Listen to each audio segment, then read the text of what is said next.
You ask Tiger to solve. This deals with linear equations with one unknown. The final result is w equals 9. Let's solve it step by step. Simplify the expression. Expand the parentheses. Simplify the arithmetic.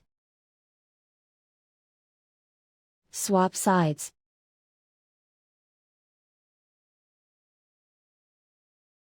Group all constants on the right side of the equation. Subtract 18 from both sides. Simplify the arithmetic.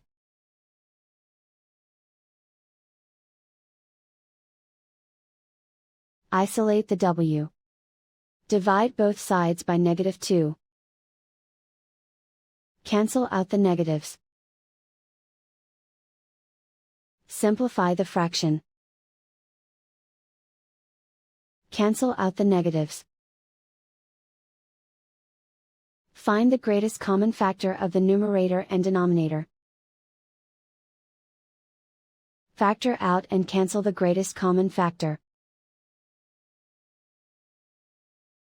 And so the final result is w equals 9.